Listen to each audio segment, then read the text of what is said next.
लेकिन लुप्त रही सरस्वती मैया, क्योंकि शायद आज की राजनीति में सच सच विवेक का थोड़ा सा अभाव था। धन्य हो गंगा मैया, धन्य हो गंगा मैया, जिसने सारे पापों के साथ सभी को अपनाया। महंगाई, बेरोजगारी और तमाम विफलताओं को किसी ने आस्था की चादर के आड़ छुपा दिया। चप्पल, कपड़े, खाना, साबुन, खाद, यहां तक कि कफन। चप्पल, साबुन, कपड़े, खाद, यहां तक कि कफन, शर्म आनी चाहिए। यहां तक कि कफन, कोई भी चीज नहीं छूटी है। दर्द तो होता है लेकिन जख्म नहीं दिखता। इनडायरेक्ट टैक्स जीएसटी की यही तो खूबी है। उसी आस्था के साथ डुबकी लेने वाला मैं ये देख के हैरान रह गया। उसी आस्था के साथ डुबकी लेने वाला मैं ये देख के हैरान रह गया। मुझसे भी गहरे पानी में कोई लगातार गोते खा रहा था।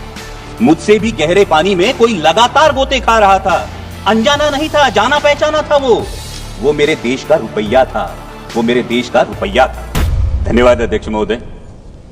महामहिम राष्ट्रपति जी के अभिभाषण के धन्यवाद प्रस्ताव में बोलने के लिए मैं अपनी पार्टी राष्ट्रवादी कांग्रेस शरद चंद्र पवार पार्टी की तरफ से खड़ा हूं। और सबसे पहले मैं भूतपूर्व प्रधानमंत्री स्वर्गीय मनमोहन सिंह जी के प्रति अपनी पार्टी की ओर से श्रद्धांजलि अर्पण करना चाहूंगा। अध्यक्ष महोदय, जो कि मेरे पार्टी से 2 मेंबर बोलने वाले हैं, इसलिए बहुत संक्षेप में अपनी बात कहूंगा।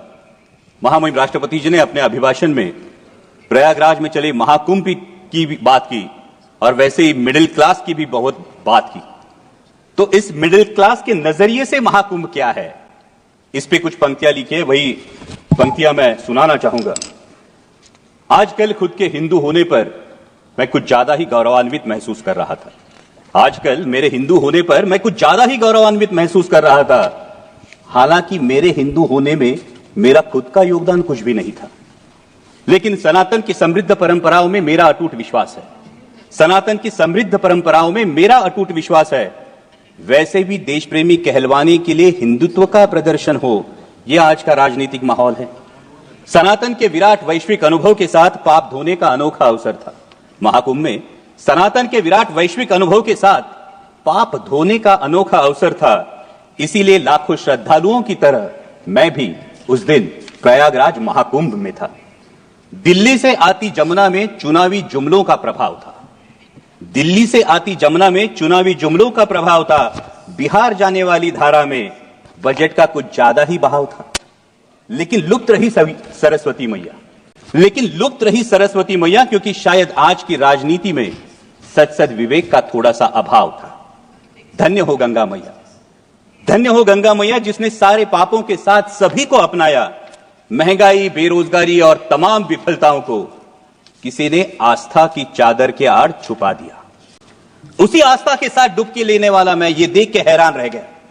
उसी आस्था के साथ डुबकी लेने वाला मैं ये देख के हैरान रह गया। मुझसे भी गहरे पानी में कोई लगातार गोते खा रहा था। मुझसे भी गहरे पानी में कोई लगातार गोते खा रहा था। अनजाना नहीं था, जाना पहचाना था। वो मेरे देश का रुपया था। वो मेरे देश का रुपया था। नजरअंदाज करते हुए मैंने खुद को समझाया। उसको नजरअंदाज करते हुए मैंने खुद को समझाया। चिंता की कोई बात नहीं, अर्थव्यवस्था तो 5वें पायदान पे है। चिंता की कोई बात नहीं, अर्थव्यवस्था तो 5वें पायदान पे है। तभी कानों में फुसफुसाई गंगा मैया, पर कैपिटा जीडीपी में बालक हम 141वें स्थान पे है। लेकिन ये सब सोचने की मुझे क्या जरूरत? लेकिन ये सब सोचने की मुझे क्या जरूरत? मैं तो एक साधारण सा मिडिल क्लास हूं। मैं तो एक साधारण सा मिडिल क्लास हूं जो बजट में टैक्स रिबेट देखकर खुश होता हूं, लेकिन रोजमर्रा की चीजों पर 5 से 18% जीएसटी भरता हूं। चप्पल, कपड़े, खाना, साबुन, खाद, यहां तक कि कफन। चप्पल, साबुन, कपड़े, खाद, यहां तक कि कफन, शर्म आनी चाहिए। यहां तक कि कफन, कोई भी चीज नहीं छूटी है। दर्द तो होता है लेकिन जख्म नहीं दिखता। इनडायरेक्ट टैक्स जीएसटी की यही तो खूबी है। वैसे हेल्थ और एजुकेशन सेस भी मुझसे ही वसूला जाता है। वैसे हेल्थ और एजुकेशन सेस भी मुझसे ही वसूला जाता है, लेकिन पढ़ाई के लिए प्राइवेट स्कूल और इलाज के लिए प्राइवेट अस्पताल में भर्ती होना पड़ता है। खुद की गाड़ी पर जीएसटी और रोड टैक्स भी भरता हूं। खुद की गाड़ी पर जीएसटी और रोड टैक्स भी भरता हूं, लेकिन गड्ढे, टोल और पेट्रोल सेस से कहां राहत पाता हूं। महंगाई तो बढ़ती है लगातार, तुलना में सैलरी नहीं बढ़ती। महंगाई तो बढ़ती है लगातार, तुलना में सैलरी नहीं बढ़ती, लेकिन कहां शिकायत कर पाता हूं? लोकल ट्रेनों में लटकता हूं, ट्रैफिक जाम में फंसता हूं, मानो प्रीमियम और ईएमआई चुकाने के लिए मैं जीता हूं। ईएमआई से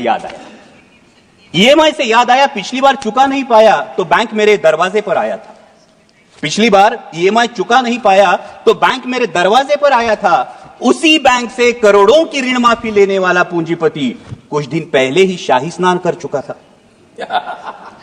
गुस्सा तो आता है, पर कर भी क्या सकता हूं। ज्यादा से ज्यादा ताव में सोशल मीडिया पर लिख देता हूं, क्योंकि मैं हूं ही कौन, मेरा वजूद क्या। मैं एक साधारण सा मिडिल क्लास हूं, लेकिन विचारों की श्रृंखला को तोड़ अगली डुबकी लेने ही वाला था। तभी कानों पर शोर आया, पुण्य की आस में आया हर कोई, जिंदगी की सांस के लिए भागता नजर आया। पुण्य की आस में आया हर कोई, जिंदगी की सांस के लिए भागता नजर आया। भगदड़ में हाथ से हाथ छूट गए, अपनों से अपने बिछड़ गए, सपने सारे बिखर गए, इंसानों तले इंसान कुचल गए। जहां सजा था आस्था का उत्सव, वही अब मौत का तांडव उफान पर था। जहां सजा था आस्था का उत्सव, वही अब मौत का तांडव उफान पर था। लेकिन प्रशासन लाशों से ज्यादा अपनी नाकामी और विफलता को ढकने में तत्पर था। कितने खोए, कितने मरे, कितने लापता, कितने खोए, कितने मरे, कितने लापता। लोगों के साथ सरकारी आंकड़ा भी गायब था। शासन प्रशासन हर कोई चुप्पी छादे, शासन प्रशासन मीडिया हर कोई चुप्पी साधे। शायद किसी के लिए मानवता से ज्यादा इवेंट होना जरूरी था। ये इवेंट होना जरूरी था। मानो महाकुंभ की आस्था की आड़ में सत्ता की लालसा मचल रही थी। गंगा किनारे इंसानों के बाद अब इंसानियत कुचल रही थी। थर्राई गंगा मैया फिर संभल कर बोली, किनारे पर लाशों के अंबार नए नहीं है मेरे लिए। किनारे पर लाशों के अंबार नए नहीं है मेरे लिए। पाप तो धो दूंगी तुम्हारे, लेकिन यह वचन देना होगा कि इस सत्ता की लालसा में एक दिन लोकतंत्र भी लाश न बन जाए। ध्यान रखना होगा तुम्हें भारत के भविष्य के लिए। भावभीनी नजरों से मैंने आखिरी डुबकी लगाई। पापों का तो पता नहीं, अंधभक्ति की पट्टी जरूर खुल गई। धन्य हो गंगा मैया, जिसने भावनाओं से बढ़कर जिम्मेदारी की जोत जलाई। एक मिडिल क्लास को उसके भारतीय होने के कर्तव्य की याद दिलाई। जय हिंद, धन्यवाद। Thank you. Honourable member Shriram अप्पाबानी। यंदाचा अर्थसंकल्प म्हणजे केवळ ज्या राज्यामध्ये निवडणुका आहेत त्यांचं तुष्टीकरण करणारा आणि महाराष्ट्राच्या तोंडाला पाणी पुसणारा अर्थसंकल्प आहे। या अर्थसंकल्पातून महाराष्ट्रासाठी कोणताही मोठा प्रकल्प आश्वासक धोरण सादर करण्यात आलेलं नाहीये। उलट 50 वर्षाच्या व्याजमुक्त कर्जाचं गादर दाखवून राज्यातील ओझे वाढवण्यास या अर्थसंकल्पातून प्रोत्साहन देण्यात आल्याची प्रतिक्रिया खासदार डॉक्टर अमोल कोल्हे यांनी दिली आहे। देशाच्या एकूण उत्पन्नात व रोजगारातही 50% वाटा उचलणाऱ्या कृषी क्षेत्राला या अर्थसंकल्पात वाऱ्यावर सोडण्यात आलेलं आहे। युरिया उत्पादनात वाढ करण्यासाठी आग्रह धरणारे सरकार युरिया लिंकेजेसच्या बाबतीत ही शब्दही उच्चारायला तयार नाहीयेत। खते, कीटकनाशके, शेती अवजारे यावर जीएसटी लावून सरकारची तिजोरी भरण्याचं धोरण यावेळीही कायम ठेवण्यात आलं आहे। देशावर एकूण कर्ज किती आणि त्याची परतफेड कशी होणार याबाबत अर्थसंकल्पात काहीही उल्लेख करण्यात आलेला नाहीये। डॉलरच्या तुलनेत रुपयाचं सातत्याने अवमूल्यन होत असताना याबाबत काहीही उपाययोजना अर्थसंकल्पात करण्यात आलेली नाहीये असं ते म्हणतात। तसेच रुपयाची घसरण थांबवण्यासाठी आयात शुल्क वाढवण्याची संधी असतानाही याबाबत बोटचेपे धोरण स्वीकारण्यात आलंय। 12 लाखापर्यंत उत्पन्न करमुक्त करण्याची गोष्ट स्वागतार्ह आहे। मात्र 8व्या वेतन आयोगानंतर किती सरकारी कर्मचारी या उत्पन्न गटात असतील हा प्रश्नच आहे। यात नागरिकांना कर सवलत देण्यापेक्षा ग्राहकांयोगी वस्तूंच्या बाजारातील मंदी दूर करण्यासाठी मध्यमवर्गीयांच्या खिशात पैसे शिल्लक ठेवणे हेच प्रमुख उद्दिष्ट दिसत आहे। लघु व मध्यम उद्योग क्षेत्रातील कोणतीही विशेष तरतूद न करता केवळ कर्जाची फिर्याद वाढवली आहे।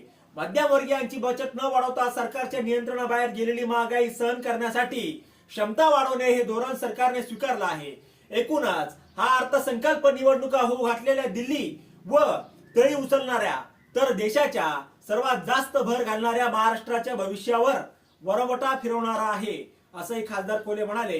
सामान्य माणसाच्या नजरेतून महाकुंभ काय आहे? अमोल कोल्हेंनी सादर केली कविता. महाकुंभ मेळाव्यात झालेल्या चेंगराचेंगरीत निष्पाप भाविकांचे प्राण गेले. या संदर्भात संसदेत बोलत असताना राष्ट्रवादी काँग्रेस शरदचंद्र पवार पक्षाचे खासदार अमोल कोल्हे यांनी कविता सादर करत सरकारला जोरदार सुनावलंय आणि मोदींना घामच फोडलाय. आता यावर तुम्हाला काय वाटतं? तुमचं मत कमेंट बॉक्स मध्ये लिहायला अजिबात विसरू नका. व्हिडिओ आवडला असेल तर जास्तीत जास्त शेअर करा. आणि आतापर्यंत मराठी जनता, आपण आपल्या या चॅनलला सबस्क्राईब जर केलेलं नसेल तर चॅनलला सबस्क्राईब करा.